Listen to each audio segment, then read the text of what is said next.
Hi guys, welcome back to another video. And in this one, we just want to touch upon 3 key points that are probably preventing you from getting the job that you want. Because recruitment is frustrating. Sending a CV, even writing it, or resume as you call it in the US, it's boring, let's be honest. But one thing that really happens so often is that people don't match their CV to the job description. They just create something, they stick it on a website and just hope something's going to stick. And invariably, that's the reason why you're not receiving a call. Again, things to just double check is your mobile number up to date? You'd be surprised how many times people get a call, or the number's dead, or there's grammatical errors on the CV, there's spelling mistakes. And straight away, you may not realize this, but it's stuck on a website and you're sitting at home wondering, why the hell isn't anyone getting in contact with me?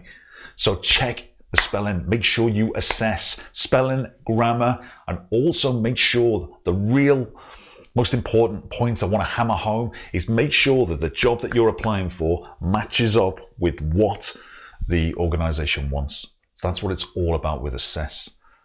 So step 2 is it's all about your attitude. Attitude is everything when it comes to getting a job. Not only your attitude to rejection, but when you go to the interview, one of the common mistakes people do is there's no enthusiasm, there's no energy. They kind of sit in front of the desk and you're asking questions.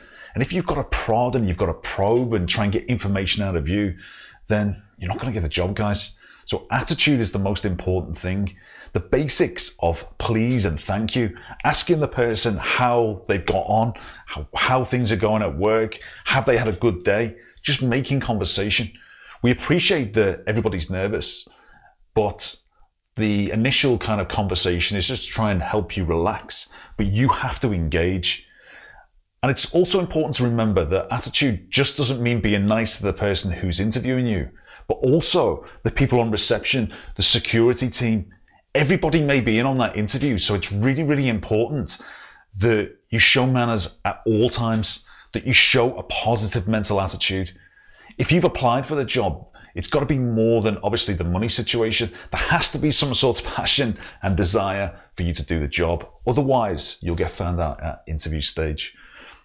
So just to recap there, assess the impact of your CV, and then it's your attitude, it's the manners, it's the pleases, and it's the thank yous. So really, really important to remember. And then we move to the last point, which is answers. So if you're asked a question such as, what are your strengths? And you just answer communication, it's not a good answer. And this is probably one of the reasons why you're not getting the job. If you give one-word answers, or if you just give a couple of examples and there's no enthusiasm, then this is, I say, the fundamental reason as to why people don't perform in interviews. There are 2 things that you need to do. And that's, first of which, examples, and then evidence. Examples just means give a scenario at work. If someone says, give me a time when you've worked under pressure, don't just say at work, give an example. So maybe it's working in a team, maybe it's exams, maybe it's financial pressures, but tell a story and make a point. That is the key thing that you need to remember.